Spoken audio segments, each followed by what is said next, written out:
Wakil Ketua Komite Penanganan COVID-19 dan Pemulihan Ekonomi Nasional Luhut Binsar Panjaitan mengungkapkan target pemerintah untuk menciptakan herd immunity atau kekebalan komunal. Ia yakin kekebalan dapat tercipta dalam 1 hingga 2 tahun mendatang.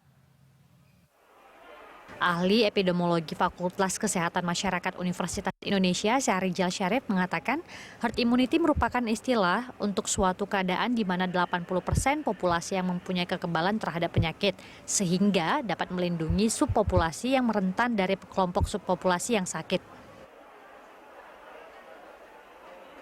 Keadaan itu dapat dicapai dengan program vaksinasi terhadap 80% populasi. Selanjutnya, Indonesia telah memiliki kesiapan vaksin yang cukup dan hanya tinggal fokus terhadap penjadwalannya saja. Pemerintah menargetkan 500.000 orang per hari di bulan Maret dan 700.000 di bulan April dapat menerima vaksin. Targetnya, bulan Juli atau Agustus 70 juta warga telah menerima vaksin COVID-19 dan dapat berdampak pada pemulihan ekonomi Indonesia. Vaksinasi diberikan 2 dosis dengan jeda 14 hari dan efek perlindungan optimal selama 14 hari setelah vaksin kedua. Tim Liputan Berita 1, Jakarta. Ya, pemirsa, pemerintah menargetkan Indonesia dapat segera mencapai herd immunity atau kekebalan populasi terhadap COVID-19. Nah, targetnya ini ada sekitar 70 juta orang di Indonesia yang sudah menerima vaksin COVID dan nanti pada bulan Agustus tahun 2021.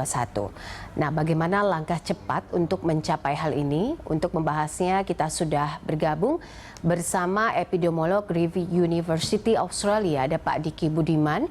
Dan nanti juga akan bergabung bersama kami Kasubit Tracing Satgas COVID-19 R. Kusmedi Priharto. Saya langsung sapa saja Pak Diki. Pak Diki, terima kasih sudah bergabung bersama kami. Ini sore ya di Australia, Pak Diki. Sehat-sehat, Pak? Selamat sore, Mbak Popi. Selamat sore juga waktu Australia, tapi di Indonesia masih siang.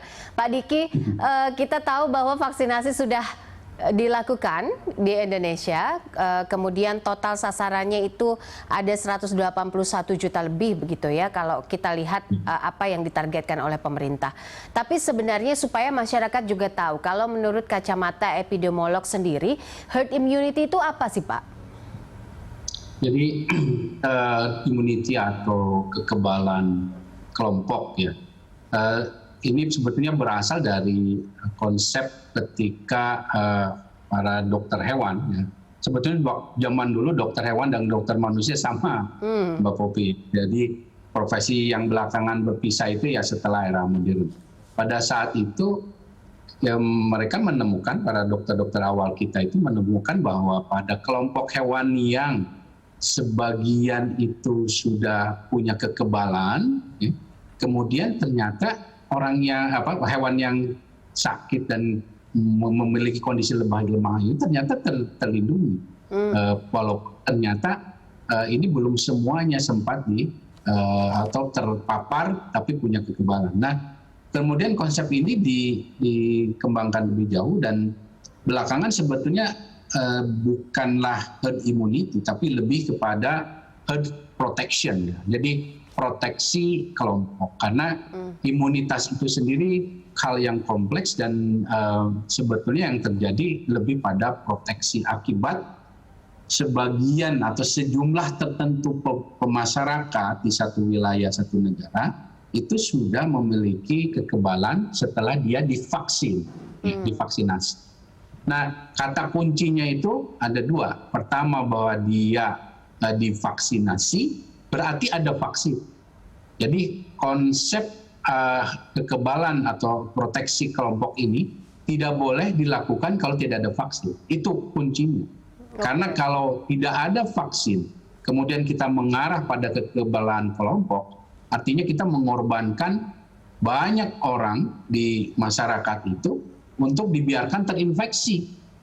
Tanpa ada perlindungan, dan ini tidak tentu secara manusiawi ya tidak bermoral dan tidak beretika. Nah, ini yang harus dihindari ya. Dan ini pernah dilakukan seperti isu di Swedia dan beberapa tempat lain. Nah, sepatutnya itu berarti harus ada vaksinnya, dan syukur kita saat ini sudah ada vaksinnya ya, dengan Sinovac ini setidaknya.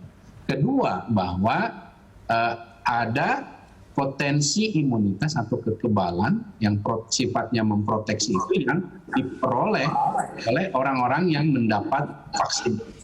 Nah, ini yang tentu menjadi satu tantangan, karena untuk melakukannya atau untuk mendapatkannya kita harus melakukan pemberian program vaksinasi ini secara masif, agresif, dan tentu kalau bicara imunitas itu kita akan mengharapkan bahwa proteksi ini akan timbul setidaknya 2 minggu setelah suntikan kedua. Jadi itu. Namun, tapi kalau bicara sekali lagi herd immunity dalam konsep epidemiologi itu long term ya, satu tujuan jangka panjang yang kita akan tahu itu ya setelah sebetulnya kita juga tahu berapa efikasi vaksin dalam mencegah penularan. Tentu yang artinya lebih sangat penting fokus kita adalah di jangka pendek ini, yaitu untuk menurunkan dengan cara pemberian program vaksinasi ini dengan menurunkan angka kesakitan dan kematian. Oke, baik. Saya coba tersambung dengan Kasubdit Tracing Satgas COVID-19, ada Pak Kusmedi Priharto. Pak Kusmedi, apakah Anda sudah bergabung bersama kami? Halo?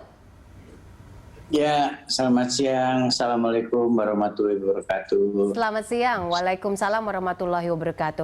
Pak Kusmedi, kita tahu bahwa saat ini sudah dilaksanakan vaksinasi pertama datanya ada sekitar 1.600.000, kemudian juga ada sekitar 998 begitu untuk vaksinasi kedua. Nah, dengan kondisi ini, begitu dengan target pemerintah untuk mencapai herd immunity, sampai sejauh ini efektivitasnya kalau dilihat dari data kasus aktif seperti apa, Pak Kus? Sebenarnya kita belum bisa mengambil kesimpulan lebih jauh dari vaksin ya, karena baru berjalan dan tahap keduanya pun juga masih sedikit dan banyak terjadi hanya di beberapa kota yang besar.